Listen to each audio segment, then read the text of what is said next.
Welcome to the National Gallery of Australia's annual lecture. I'm speaking today from our Kara Walker exhibition, which opened in August. I acknowledge and pay my respects to the traditional owners of the Canberra region, known today as Canberra, the Ngunnawal and the Ngambri peoples, and all First Nations people across Australia. We recognise their continuing connection to country and culture and pay our respects to their elders, leaders and artists, past, present and emerging. The Gallery's annual lecture invites leading thinkers to present ideas in the field of art and art history. Past speakers include curator, writer and artist John Mundine, who worked with the Ramangini artist of Central Arnhem Land to create one of Australia's most significant works of art, the Aboriginal Memorial. This year's annual lecture is presented as a conversation between leading African-American artist Kara Walker and Bundjalung and Kullilli journalist Daniel Browning, the host of ABC's The Art Show on Radio National. Together they discuss Kara's practice and how her work resonates globally, working with themes of race, gender and sexuality. The conversation also covers two recent acquisitions which are included in our Kara Walker exhibition. This is the first major exhibition of Kara's work in Australia. Before I hand over to Kara and Daniel, I'd like to thank the Embassy of the United States of America in Australia for supporting this year's annual lecture, which is part of our 40th anniversary program. And thank you to Kara and Daniel for having this important conversation.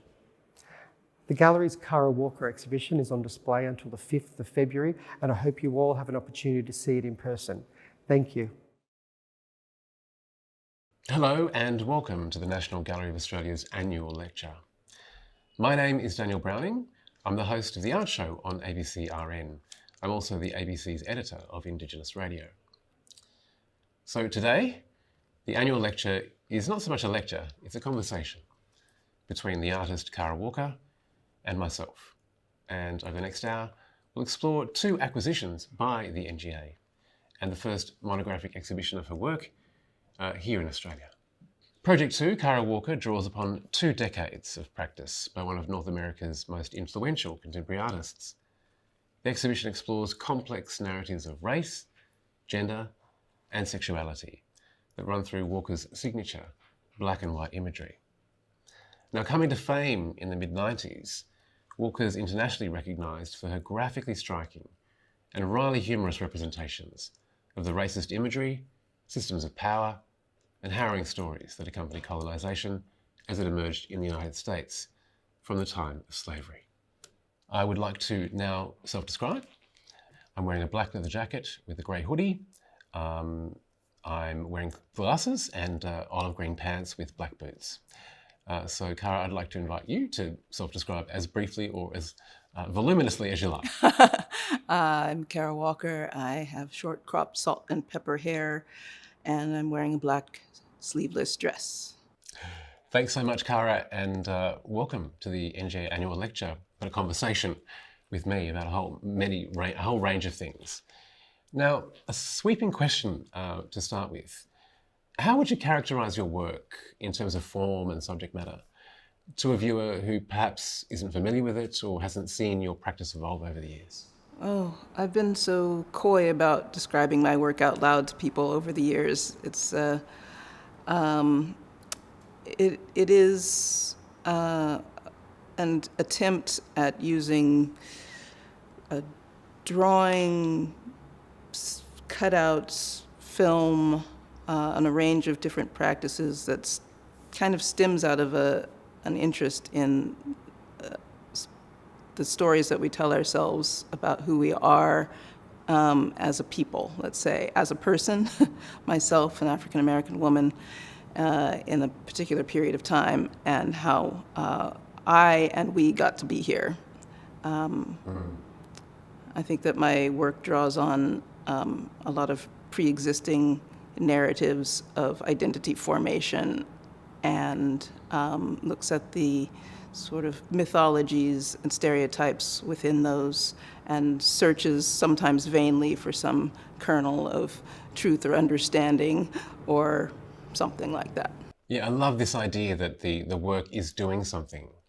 It's not for play, it's not nostalgia, It's not any of those things. It's actually, there is a sense that you're motivated and driven to do this in order to, I guess, undermine or critique or expose those mythologies you talk about. Right. I guess, and also just understand in a way, like how these, I guess I'm still being a little bit vague in general right now, but I think as a young artist in particular, trying to understand how systems of power came to kind of affect not just my worldview, but the worldview people had around me, and to sort of look at those competing dynamics.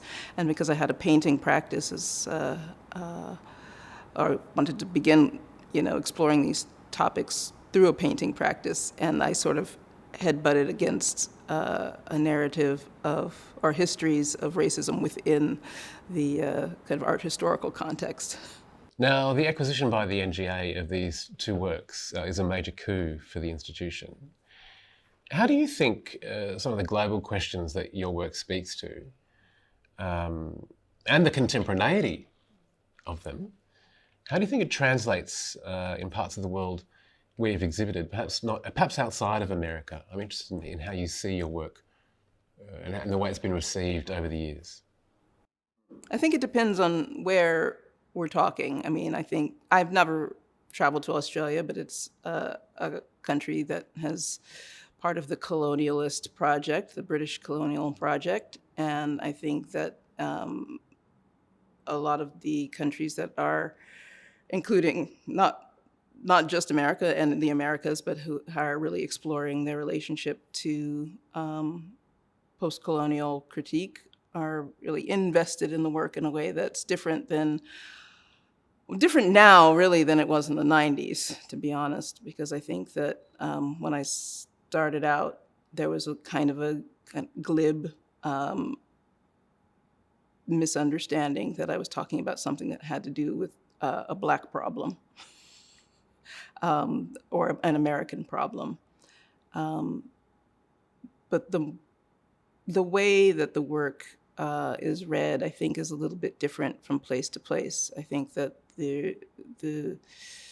the wrong-headedness sometimes, the humor, the tripping over different tropes and sort of mixing and merging and blending and, kind of exploding power dynamics complicates things in a way that might be, I imagine can be challenging, but I'm not really sure for folks who are really at the cusp of critiquing their relationship to colonialism. I think that my work comes out of maybe a disillusionment with a certain critique that I was born into in the late 60s and 70s. So my generation in the States was kind of part of an experiment of desegregation and multiculturalism. And so my experience is really informed by this sort of two-pronged attempt to sort of right the wrongs of history and to discover that the wrongs of history are still very, very present. And what I love about your work, and I think the mistake that people make when they look at it, is to imagine that these tropes exist only in the past. I mean, I think I understand that you make this work because these tropes and their after effects, and the after effect of institutionalized racism and slavery for many centuries is constantly playing out. Right. And the trouble with being an artist, in a way, is that the stories, the images, the sort of mythologies that exist, that were created, at the expense of other human beings. And I'm not just talking about fictions, but also narratives written by formerly enslaved people. All of these things join into this big pot of cultural influence, big reservoir of information and feeling, and this is like the nourishment in a way that an artist can draw from. But the minute you draw from it, you start stirring the pot, like literally, and that's it's just a strange, paradoxical problem, or even a trap to find oneself in. Because yes, I mean the actualities of racism, racist behavior, racist killings, violence against Black bodies in particular is still very, very real. And because we live in the culture that we live in, we are more adept at looking for solutions, solving the problem that is so deeply ingrained in the fabric of the culture, and you kind of have to undo the culture in order to fix the problem. And there's a lot of people who don't like undoing things. A lot of trauma that comes in breaking apart systems of power. So. Absolutely, and I guess we have to face the fact though that the world is implicated in slavery. I mean, just thinking about a grain of sugar and the kind of havoc that wrought on the world, and the inherited wealth of the ruling classes, still very much a real thing in places like the UK, and I would imagine the US, and trying to understand and explore the deep heritages and lineages of slavery.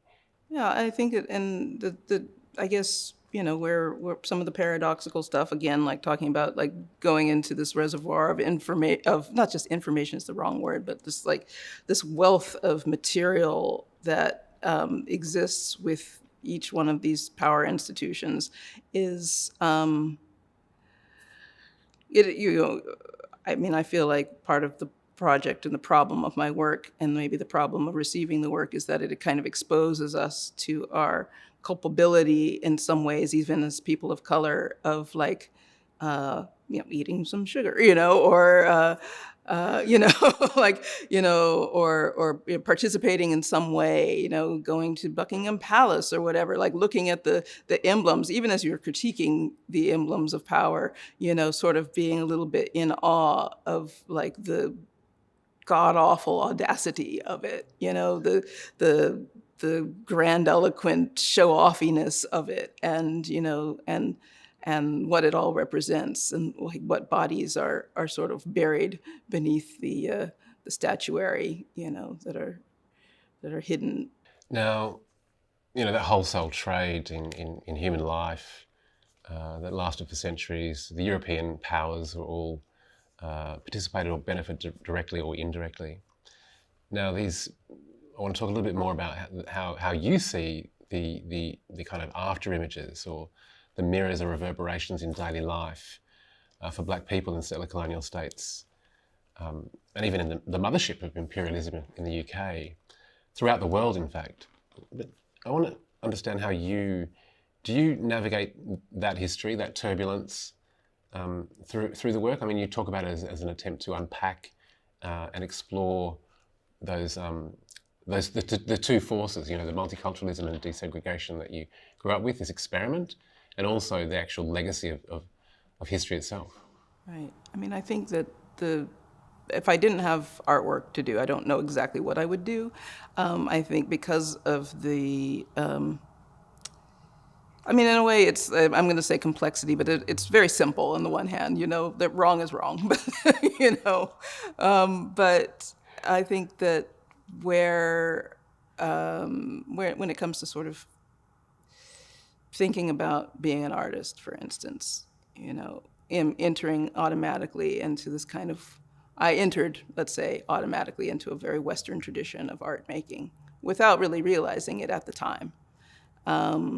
So the critiques that are sort of embedded in the physical form of my work are also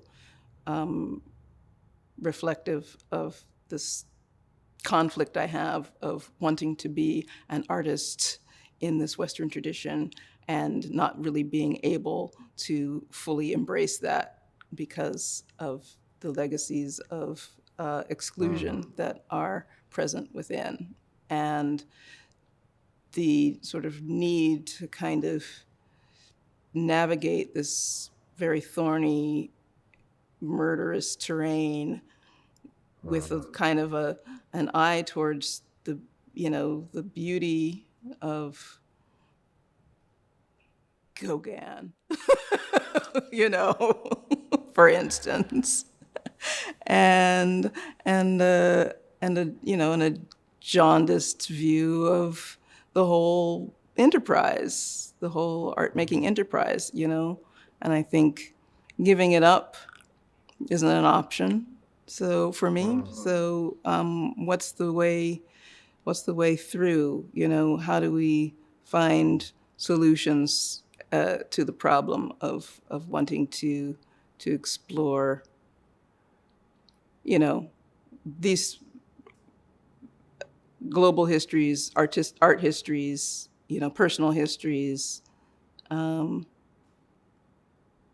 For instance, not to sort of get too anecdotal, but I was looking at Ancestry.com, looking at my family tree and trying to find some information. I had participated in a program a while back that looked deeper into my family's history. So I got more information than I had been able to find on my own, but I wanted to just see if I could get a little bit further because, it's a generation or two and then it's wilderness for a lot of us people of color in America, especially when slavery is involved. So there's a family legacy of a mulatto great-grandfather on my mother's side, and a lot of sort of speculation about his,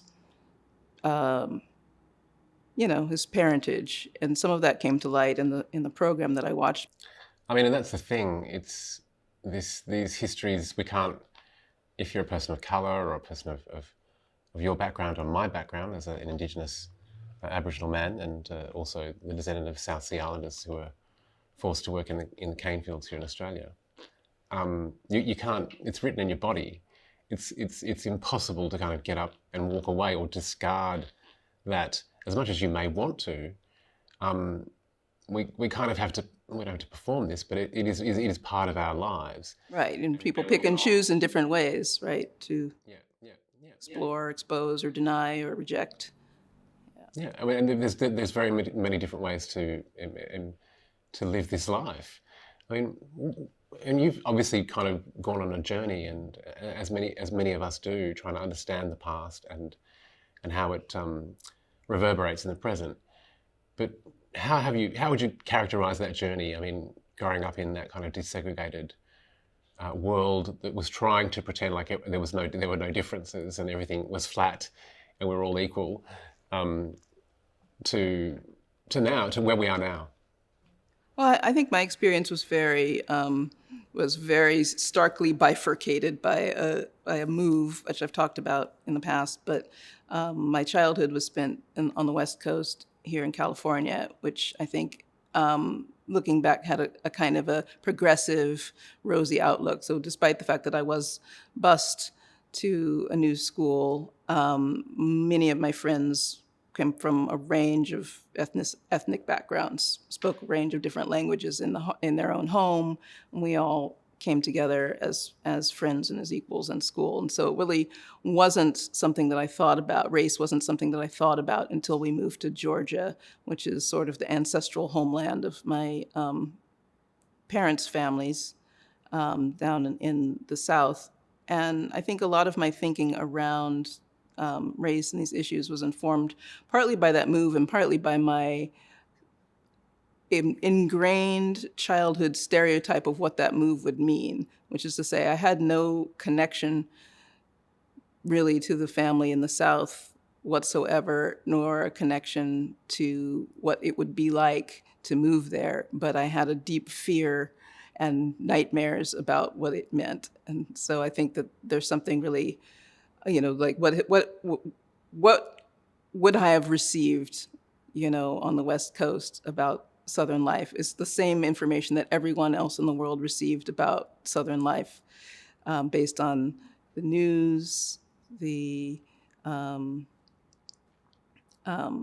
civil rights campaigns, the Gone with the Wind and sort of Song of the South and sort of mythological narrative of the sunny South with its happy slaves and its colorful Southern belles. That kind of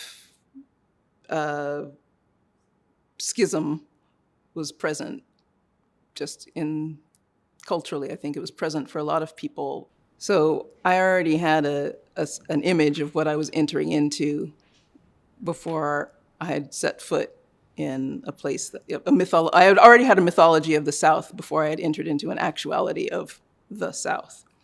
And what I encountered was a very stark black and white division in Atlanta at the time in the early 80s. But I also felt like there were so many limited prospects. Like I just felt like I suddenly entered into a world of reduced prospects as a African American youth, that you had to keep to your own and stay protected, and those people who I might have ordinarily considered or counted as among the friend group were suspect and proved themselves sometimes to be suspect and dangerous. And that I think that having a worldview, a sunny worldview shattered, informed my practice. And I think that the other thing that is key, I guess, in the look of my work is retaining the sunny worldview despite it. The cartoonish, the jocular, the puppetry, the willful optimism. And I love that you have played, regardless of whatever criticism you might have received about these kind of reiterations of tropes and stereotypes. You have continued to play with them and to draw out the humour and to pose questions that make us think about all kinds of relationships, race, gender, our relationship with history. Yeah. I think in some regards, I'm also a little bit inspired by. I'm going to get the name wrong, but there's a Greek and Turkish trickster character, whose my name is part of. Karayarozis, I think is his name, but we'll have to look him up. He also appears in shadow puppet form very often as a trickster figure, and I feel like globally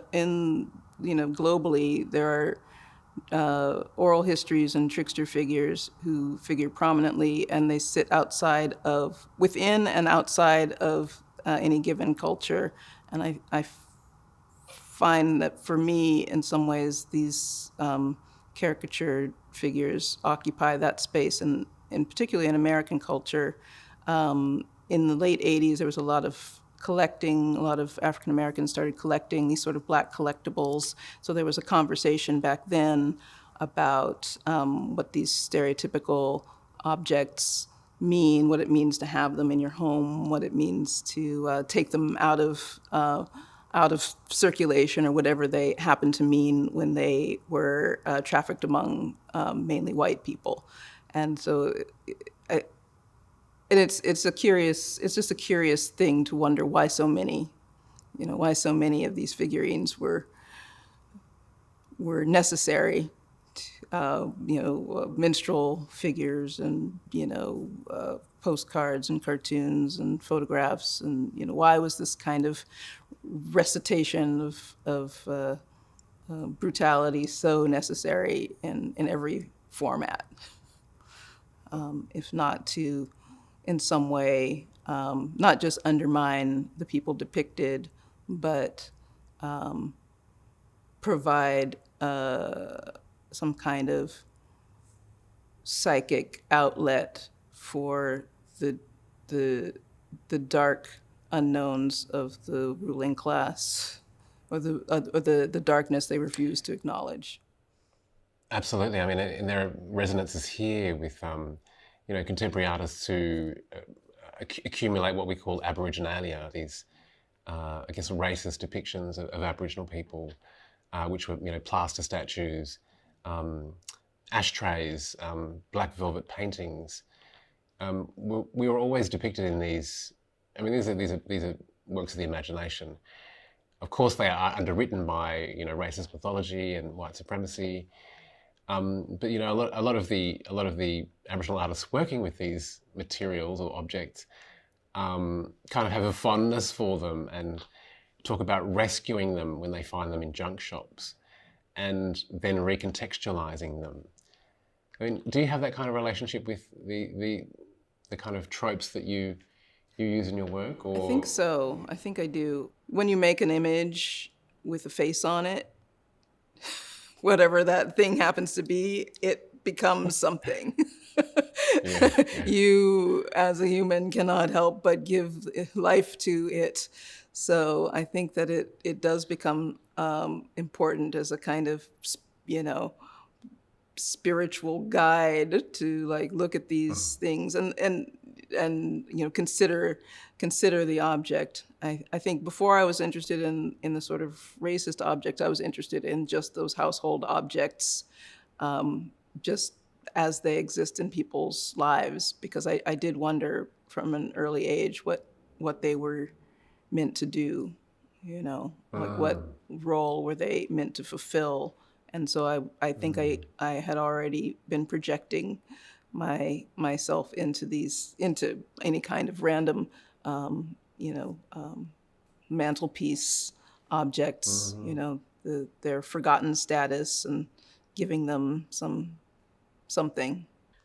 Now, in terms of the form of your work, I mean, you're very hard to kind of, and I sense you struggling with that question to characterize your work and its subject matter over a very long period.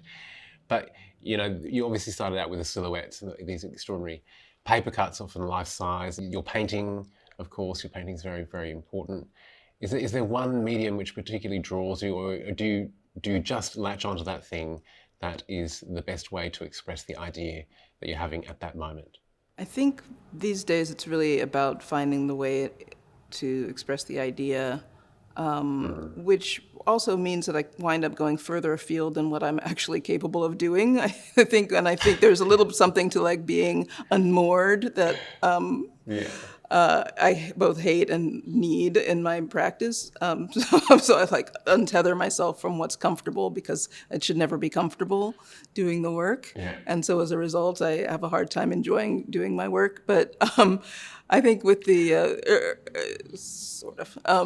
I exaggerate, but the gist of it is I sort of abandoned strict painting as a student and found a way to make meaning, I guess, make these problems that I was trying to wrestle with make sense through the cutouts. And the only reason that I speak about the cutouts in the past tense, not that I'm really done with it, is that I had such a reckoning with being known as the silhouette artist. And I think it's a little bit the refusal to have the reception or the idea around what this work is lose its impact or something, or become decorative. It was decorative against decoration initially. So I think that trying to find ways to make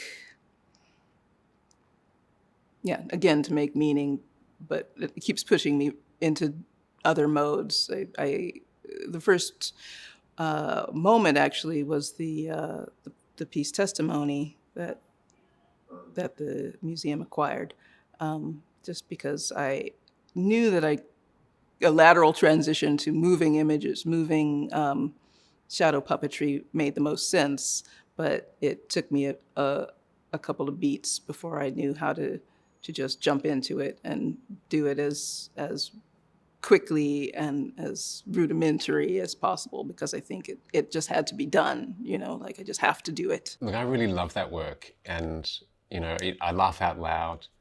I'm stirred by it. I'm provoked, and it makes me think much more deeply about power relationships on very many levels, not just historically. It's also, as I say, the reverberations are with us today. They're in the present. They're in our interpersonal relationships, and they're contemporaneous. But that move to shadow play and turning and animating those cutouts, it was an obvious move, I suppose. But you had never.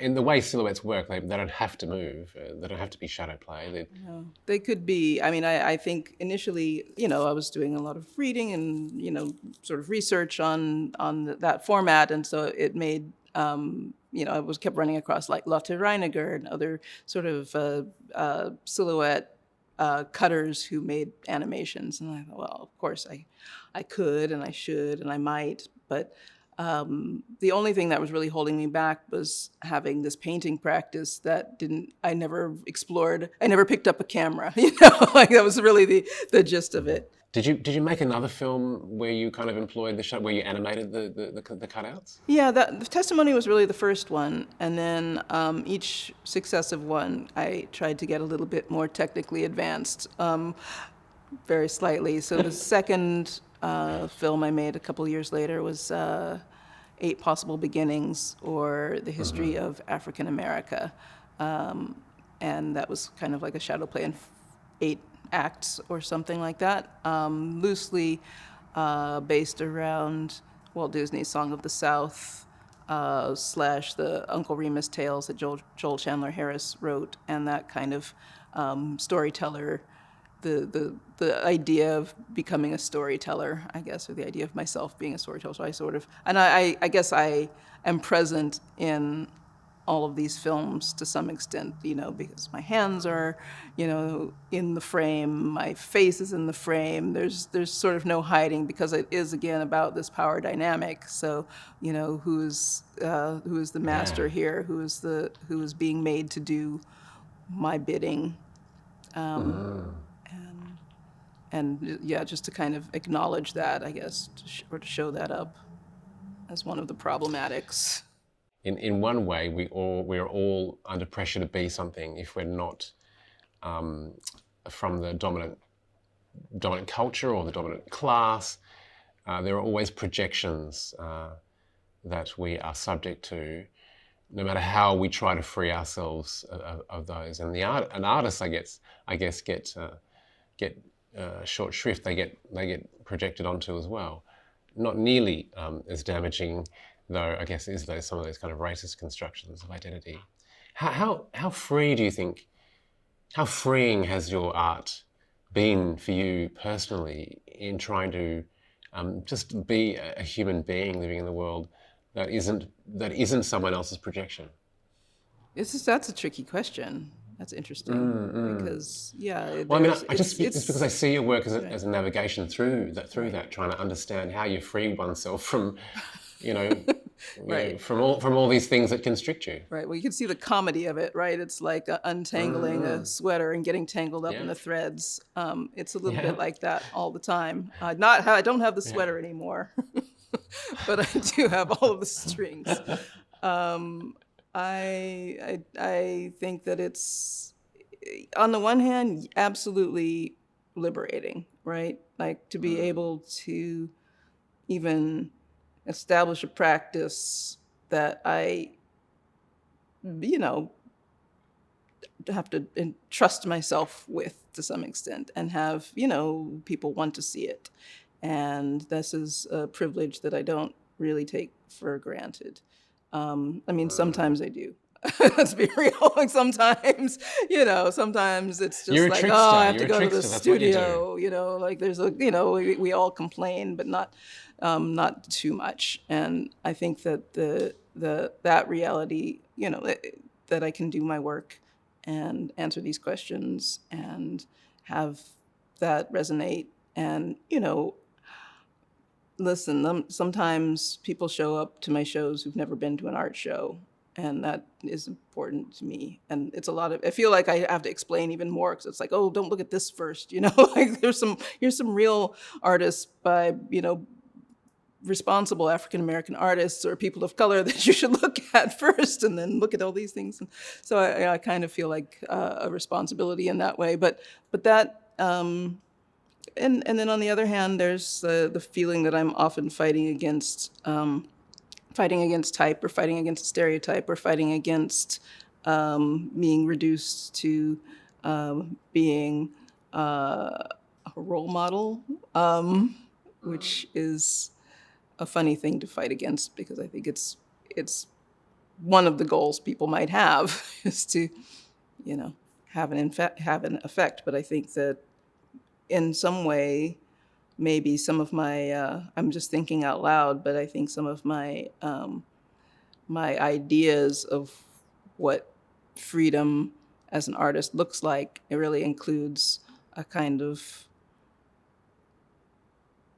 freedom from all of those concerns, which is really a model that is the Western art historical model that we were talking about earlier, that I was trying to critique. I should just be on my own in the desert, not worrying what people are doing outside of my particular bubble. But it becomes challenging to exist like that. I can't do it for long. Now, I'd like to draw out a quote of yours. You said that heroes are not completely pure and villains are not purely evil. I'm interested in the continuity of conflict, the creation of racist narratives or nationalist narratives, or whatever narratives people use to construct a group identity and to keep themselves whole. And we deploy these narratives almost in an unthinking way every single day. What are the stories you think Americans tell themselves to keep themselves whole, as it were? We tell ourselves that we're good people all the time, that we're that we're freedom-loving people. and that freedom is a thing that we can really you just say the word and we know what that means, and there's no questioning about what it's such a shorthand term that kind of means barbecue. I'm not really sure what it means, and I think that it's wonderfully reassuring to have all the signs and symbols, to drape oneself in flags and parade around, and stage camera-ready insurrections. But it's also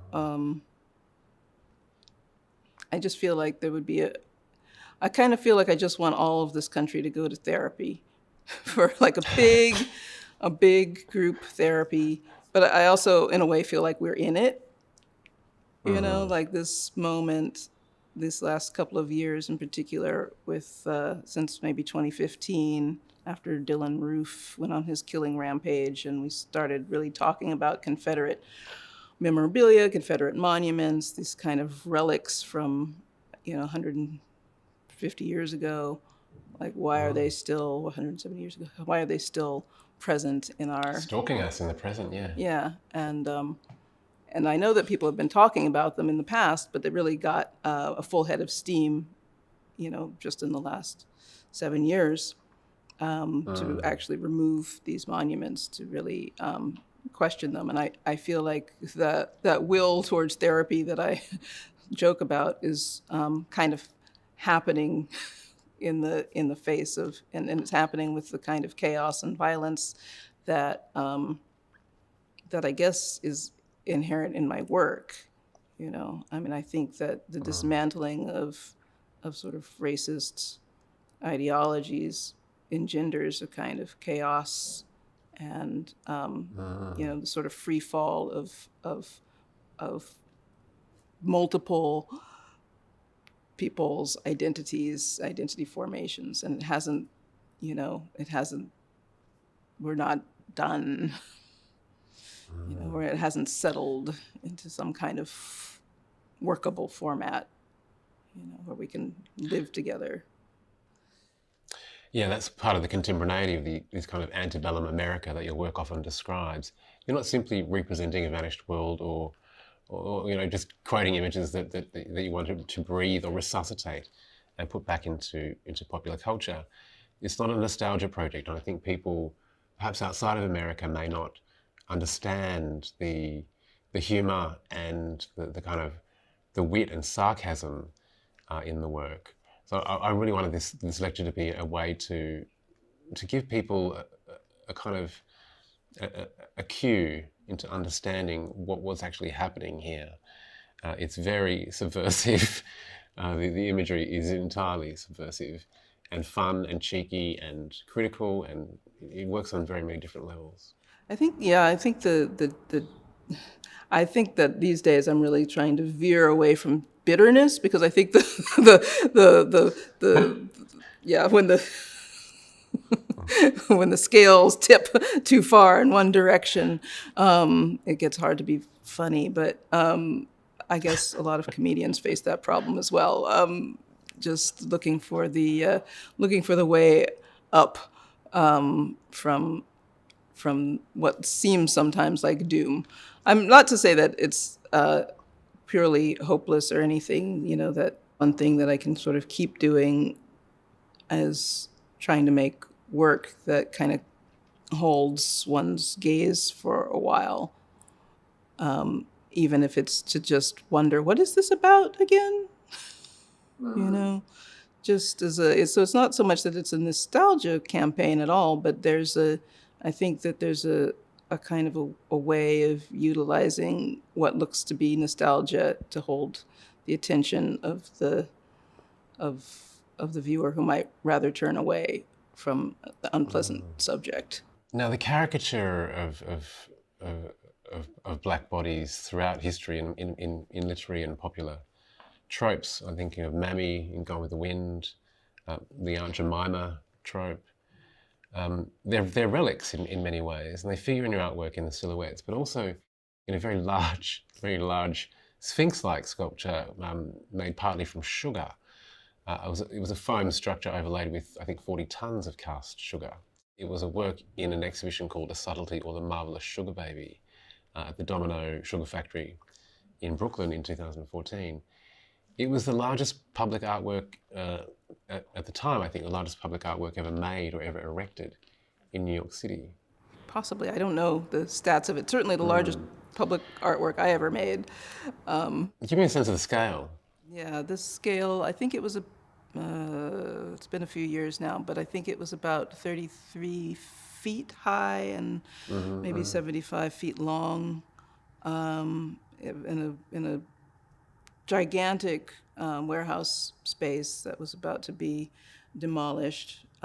So it was at a scale that was both gargantuan when you approached it, but if you entered into the building at the designated spot, you could easily miss it for a moment just by looking around at the space. What is this space? What is this terrible smell? It's very pungent molasses odor left over from its days as a working sugar plant, and then sort of come upon this piece that was much larger than life. Was there a sense too that you were reaching a new audience, or did you get a sense of its kind of enormous potential if you hadn't before? I mean, it obviously was seen by very many people because of its kind of sensational qualities. Yeah, it was definitely. I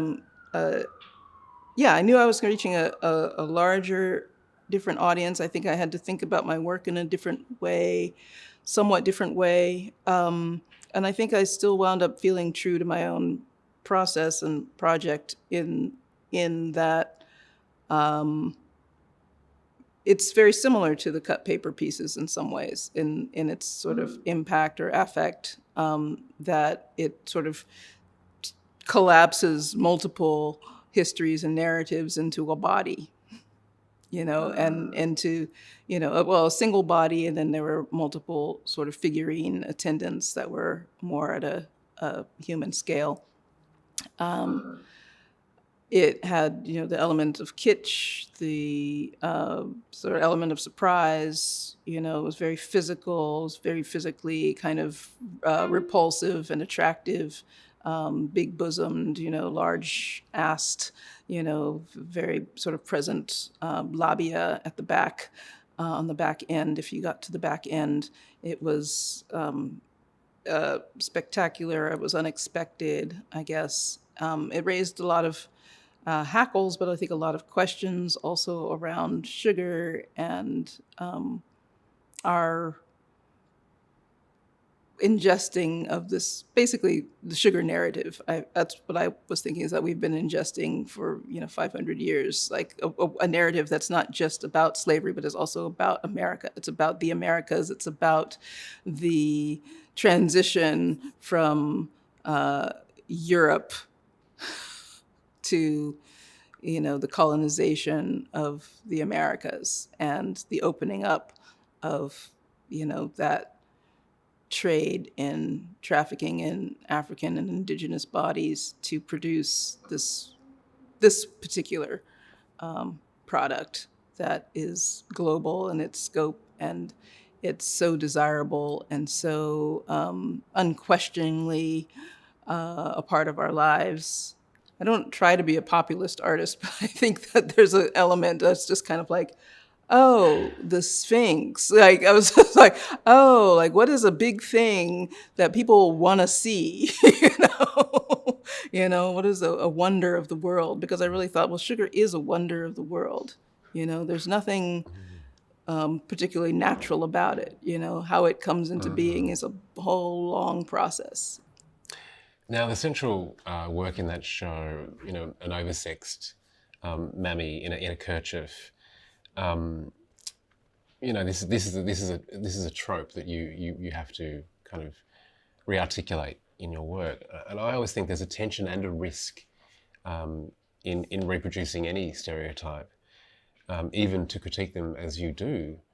But you said that when you're accused of doing it for some kind of sensationalist or, I guess, populist effect, that it reveals more about them, let's call them the critics, than it does about the work itself. Well, I think a lot of times in the act of critique, not always, but certainly with because I think my works are sort of big and histrionic in some ways, it elicits big and histrionic responses. And so, not always, but certainly it's interesting in the early days to see the ways in which the work was ascribed back to my body, or, I was sort of spoken about in the terms that I had employed as a critique. I think that interesting conversations can be had about what it means to be looking at these things, or what it is to, think about what is happening in one's own body when one's looking at an artwork, because I think that's a part of it, is that there's something very physical because the work is always, for the most part, figurative, except for some text-based pieces I have. There's a kind of a jarring, jittery quality, I think, that is hard to discuss or explore with people because it is so intimate in a way. You're asking, I'm entrusting something to a viewer that is maybe untoward in a way. Like, let's think about this thing. I actually don't want to think about it either, but let's think about this thing together. As I mentioned, there's a reckoning here too in Australia with the legacy of slavery, enabled by the racist mythology of white supremacy. Indigenous people have been kept poor, farmed out for rations or low wages in the pastoral industries and domestic servitude, often until the 1960s. And South Sea Islanders were imported and traded by private companies to slave in the cane fields, indentured to one employer for very minimal pay. And as the embodiment of that history, I have to deal with it. We can't pretend these things don't exist because they leave scars. And if they're not scars, it's not as if I'm kind of performing my trauma every single day for someone else's, to be observed by someone else. But it is something I can't walk away from.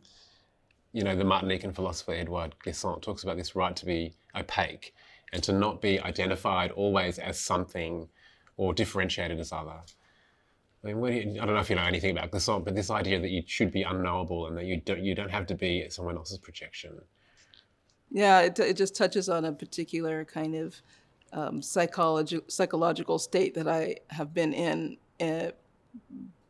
recently, but also maybe for my whole life, which is along the lines of being somewhat hard to read, and then making all of these efforts, doing lots of writing, doing lots of art making, visual imagery to sort of help a read happen, and then finding that again I have muddied the waters completely and created another layer of opacity in in that ever present. And I think maybe that one of the problems of not just finding safety and opacity is just like there's so much of a culture of being open. Being open and transparent, and that can be somewhat debilitating as well. Being seen, being known, making oneself heard, making oneself understood, and then finding that even in the course of making myself understood, I find other complications that might need clarification but can't be clarified. And so, it's kind of like this interesting, endless spiral of inept storytelling or something. I like this idea of just refusal. I'm not playing the game. And I think I've read parts of your, when you're kind of told you need to be something or do something, you talk about the role model and fearing ever being someone's role model, and that kind of obligation, that others project onto us if we inhabit this space as people who aren't white, essentially. That kind of responsibility, is I love it when I hear you kind of crack and go, I'm not doing that. I'm not playing that game. This has got nothing to do with it. You don't know what my work's about. You're not reading me. I know. Well, it's very, very tricky. There's definitely a lot of school children learning about the artist Kara Walker.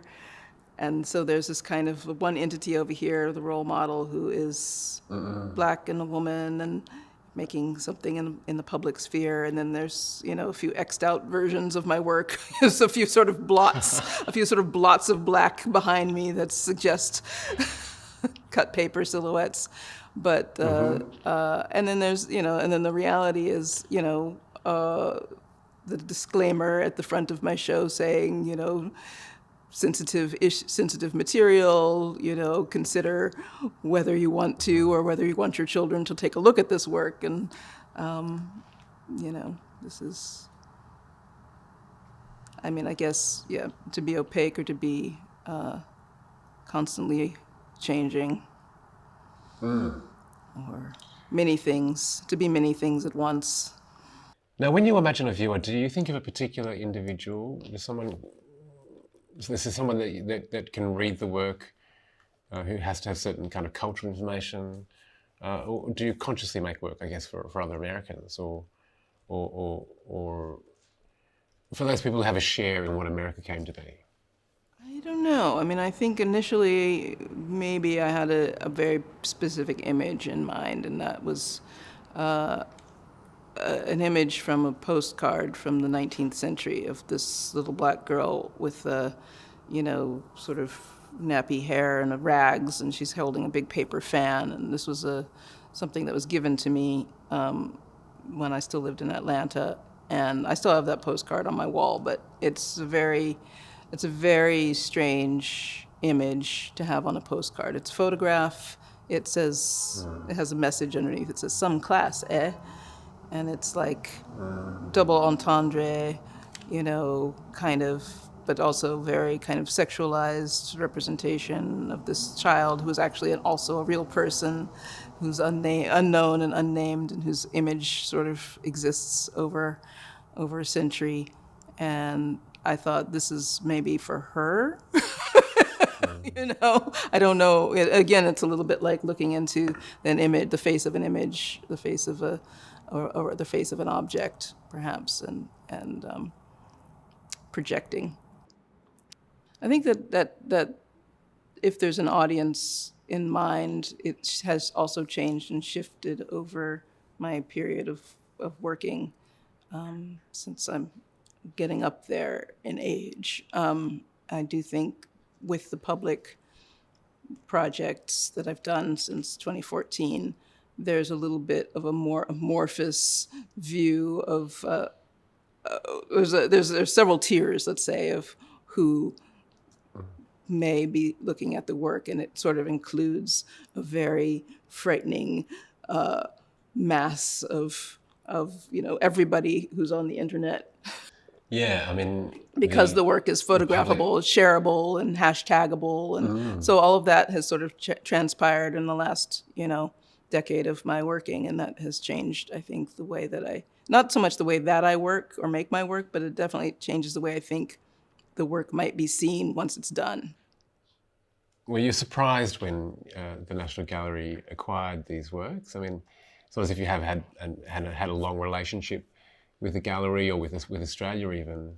Were you a bit surprised? Oh, I'm pleased for sure. Yeah, and especially the 4-part drawing. I'm glad that found a good home. I feel like that's a funny one. Funny in a lot of ways. Just an unusual drawing, sort of a large piece that was both a drawing and a preparatory. When I say preparatory, not for the final work, but definitely part of my process of finding my way into what I'm thinking about. What's the idea? What are the ideas that I'm trying to work with? And so the woman praying for some guidance was also me. To some extent, praying for some guidance on how to get through a project.